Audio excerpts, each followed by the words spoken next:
Hello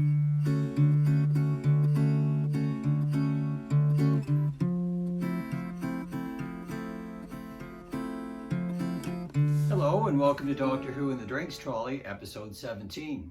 I'm Pierre. And I am Vivian. Hello, Vivian. Today's feature beverage is the Victory Cocktail.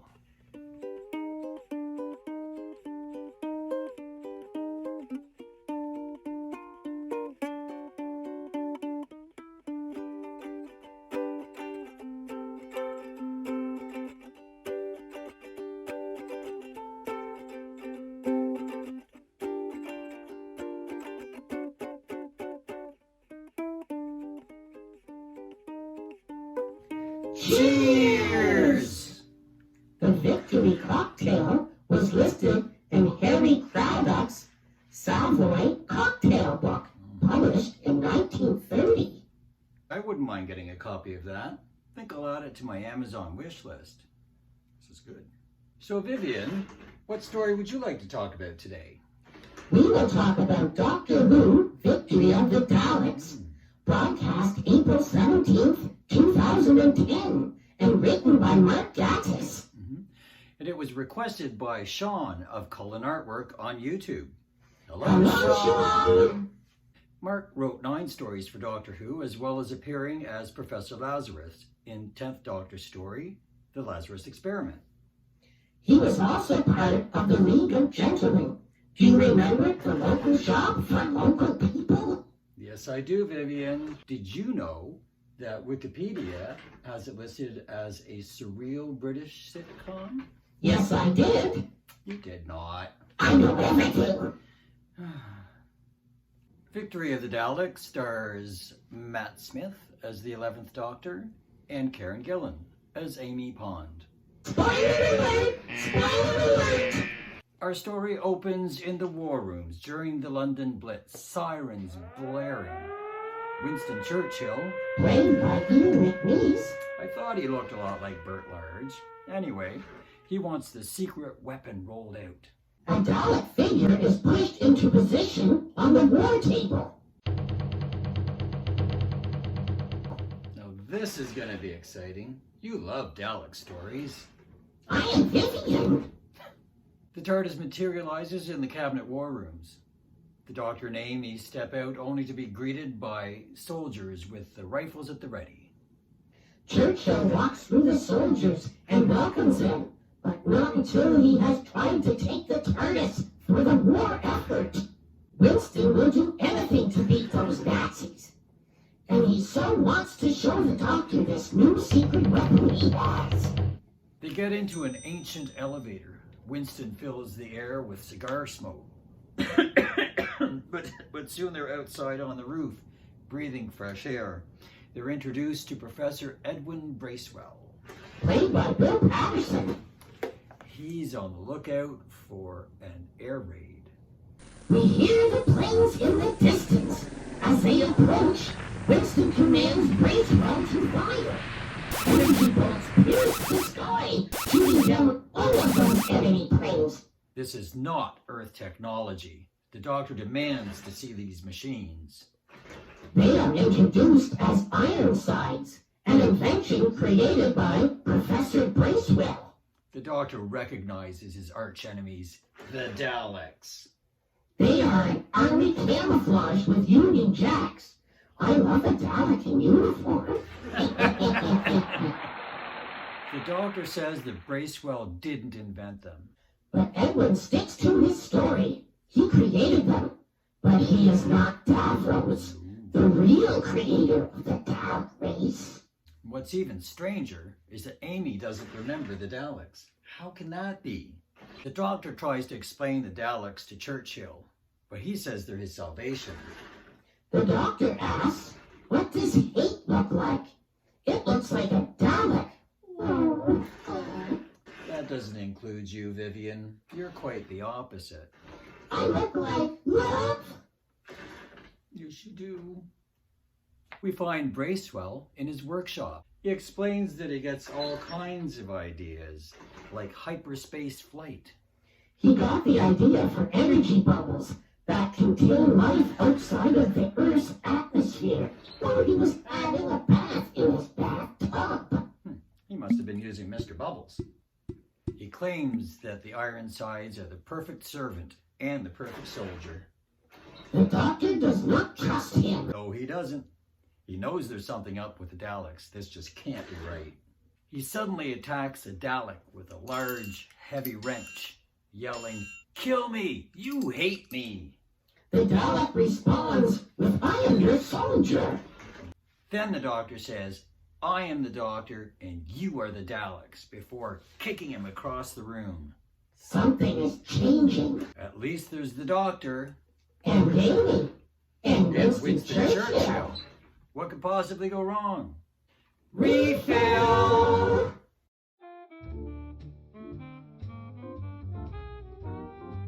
I am Vivian! I am Vivian! I am Vivian! I am Vivian! I am Vivian! Testimony has been made. The Daleks are transmitting it. But to who? Where? Something's gonna happen. The Dalek shoots off Bracewell's hand. He's a robot! That means the Daleks made Bracewell to trick Winston Churchill, lure in the Doctor. Keep on the lookout for the Ninth Doctor, Rose, and Captain Jack. They've got to be here somewhere. Timey-wimey. No, the empty child the Doctor dances. Written by Stephen Moffat and released on May 21st, 2005. Above the far side of the moon, In a Dalek ship, the progenitor is activated. testimony is accepted. Wait, what's a pro-regenerator? That's a Dalek device. They're starting phase 2. The Daleks transport to the ship. The Doctor runs into the TARDIS. He leaves Amy behind in the middle of the London Blitz. It is the safest place for her right now, at Winston Churchill's side. What a whirlwind of activity. Winston tells Amy to keep buggering on. On board the Dalek ship, the final phase has begun. The TARDIS materializes on the ship. Now they're gonna get it. Exterminate the Doctor, the enemy of the Daleks! Look out, Daleks! The Doctor has a TARDIS self-destruct mechanism in his hand. Why does the Doctor say TARDIS bang bang Dalek boom? Maybe he's been watching too many episodes of Batman. The Batman TV series ran from January 12th, 1966 to March 1968 on ABC in the United States. The protractor has pure Dalek DNA in it, but why do they need the Doctor's testimony for it? The device would not recognize the impure Daleks, but it did recognize the Doctor's quote. That can't be right. The Daleks shoot a beam from their spaceship to turn on all of the lights across London City so that the German bombers can attack the city. Since they do not have enough power to shoot the Earth, they have set the humans upon themselves. Winston is lost. He doesn't know what to do. So Amy tells him to use the android Bracewell that the Daleks left behind as a present. Back on the ship, the device has completed the DNA reconstruction. New paradigm Daleks. I do not like the new casing. They're super colorful. They look like they were made by Toyota. Or Volkswagen. Ooh, Bracewell wants to kill himself, but he's an android. but he snaps out of it to help them fight the Daleks. He still has all the sciencey stuff in his head. Sweet. On the ship, all hail the new Daleks. Exterminate, disintegrate the impure Daleks. Would they help them? Was this really necessary? Bracewell invents a TV monitor that allows him to watch what is going on aboard the ship. The Daleks figure out that the TARDIS destruct device is a Genie Dodger. An approaching projectile is detected. Neither the Daleks or the Doctor know what the humans have done and gone. Strawberry. 3 pilots in gravity bubbles.